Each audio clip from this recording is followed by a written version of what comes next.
Guys welcome to my channel, hope you all are doing fine. And आज की बात हमारी होने वाली है Indian government should reduce the age of consent to 16 years. यानी कि अभी मध्य प्रदेश हाई कोर्ट ने ये कहा है कि इंडियन गवर्नमेंट को चाहिए कि ये जो एज ऑफ कंसेंट है, यानी कि ऐसी एज जहाँ पे सेक्सुअल फेज स्टार्ट होता है, जहाँ से इंसान शादी के काबिल हो जाता है, वो जो एज है वो रिड्यूस करनी चाहिए 16 ईयर्स। अब ये मध्य प्रदेश हाई कोर्ट का कहना है, क्योंकि उनका वो as per Madhya Pradesh high court youth जो है वो पिबुटी अर्ली एज में आज आ जाते हैं इंटरनेट और बाकी की वजह से। साइंस भी कहता है कि जो लड़का होता है वो 12 ईयर, लड़की जो होती है 12 ईयर से उनकी एज असल में स्टार्ट होती है सेक्सुअल एज, और उसके बाद जो लड़का होता है वो 15 से लेके 16 ईयर्स तक उनकी एज स्टार्ट होती है सेक्सुअल एज। सो यहाँ से मैच्योरिटी, यहाँ से मैरिज एज स्टार्ट हो जाती है जहाँ से शादी कोई कर सकता है। इसलिए मध्य प्रदेश हाई कोर्ट ने रिक्वेस्ट किया है इंडियन गवर्नमेंट को जो एज ऑफ कंसेंट है उसे 16 ईयर्स रखनी चाहिए। अब इस वीडियो में हम जानने की कोशिश करेंगे कि हमारे पास जो यूनाइटेड नेशंस जो है उनका क्या फॉर्मली इस पे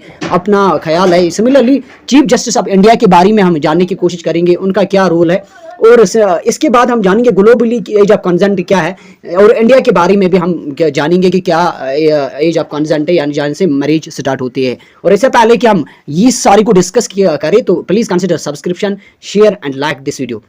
अगर हम जानते हैं कि जो चीफ जस्टिस ऑफ इंडिया जो है उनका जो इस पे जो उनकी व्यूज है, ओपिनियन है, उन जो पॉक्सो एक्ट है उन्होंने कहा है, यानी कि prevention of children from sexual offences act जो है उन्होंने अर्ज किया है पार्लियामेंट को। उन्होंने अपने स्पीच में कहा था कि जो एज ऑफ कंसेंट है, यानी कि वो एज जहाँ से मैरिज हो जाती है, जहाँ से शादी शुरू हो जाती है, यानी कि जहाँ से सेक्सुअल फेज एक इंसान की शुरू हो जाती है, उन्होंने कहा इसको रिकंसिडर करना चाहिए। ये चीफ जस्टिस ऑफ इंडिया जब दिल्ली में होते हैं उनका ओपिनियन इस पे रहा है। सिमिलरली अगर हम जानने की कोशिश करते हैं कि जो यूनाइटेड नेशन है, यूनाइटेड नेशंस का जो फॉर्मली उन्होंने डिफाइन किया है एडोलेसेंस, यानी कि ऐसी एज जहाँ से मैच्योरिटी मैरिज होने के काबिल बन जाता है इंसान, वो उनके हिसाब से 10 से लेके 19 ईयर्स एक ऐसी एज होती है जहाँ से इंसान को शादी करनी चाहिए। सिमिलरली जो 10 टू साउथ एशियन रीजन्स में उन्होंने, जो यूनाइटेड नेशंस है, उन्होंने जो एज रखी है वो 10 टू 24 ईयर्स, यानी कि 10 से लेके 24 ईयर्स एज वो होती है जहाँ से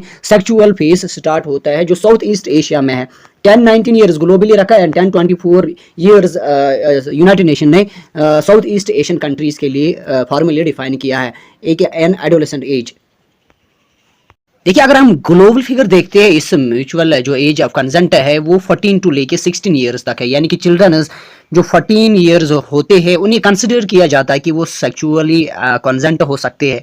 कंसेंट मतलब इत्फाक रख सकते हैं, चाहे वो जर्मनी में है, ऑस्ट्रेलिया में है, हंगरी, इटली एंड पुर्तगाल। यहाँ पे जो एज ऑफ कंसेंट है, जहाँ पे बच्चे जो है मतलब जो ह्यूमन है वो सेक्सुअल एज में आ जाते हैं, वो 14 रखा गया है। और इंग्लैंड में और वेल्स जो है वहाँ पे 16 ईयर्स रखा गया है। सिमिलरली कंट्री जैसे साइप्रस है, जैसे आयरलैंड है, वहाँ पे 17 ईयर्स रखा गया है। तुर्की में 18 ईयर्स यहाँ पे एज ऑफ कंसेंट माना जाता है।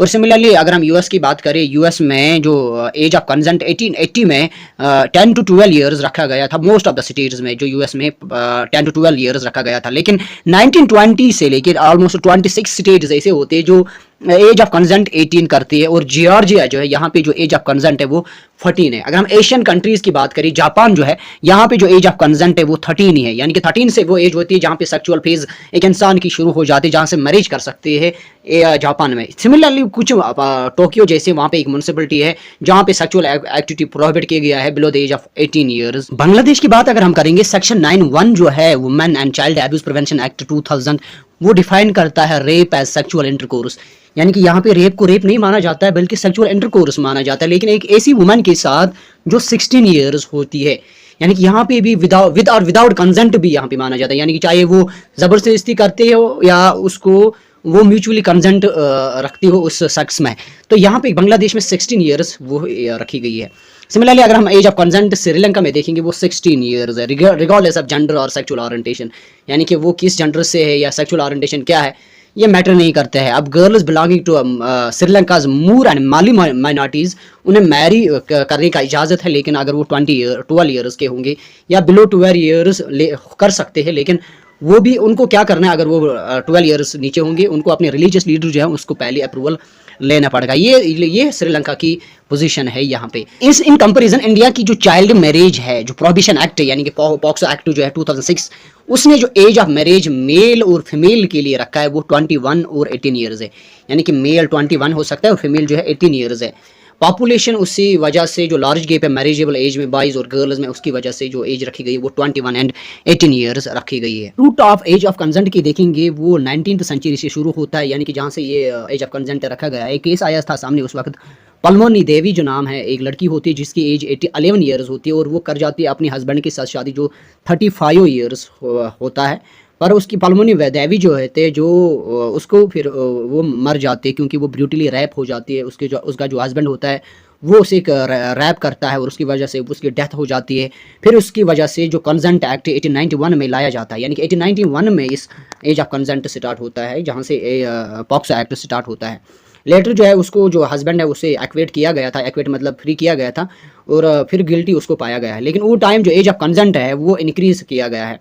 देखिए 16 ईयर्स पहले 1940 से लेके 2012 तक ये हुआ करता था, लेकिन पॉक्सो एक्ट जो है उसने जो एज अब 18 ईयर्स रखा है, जो हाईएस्ट एज ग्लोबली मानी जाती है एज ऑफ कंसेंट, यानी जो एक सेक्सुअल फेज इंसान में वुमेन ये वुमेन या बॉयज़ में पाया जाता है। So this was all for today. Thank you, kindly subscribe and share and like this video. Thank you once again for all.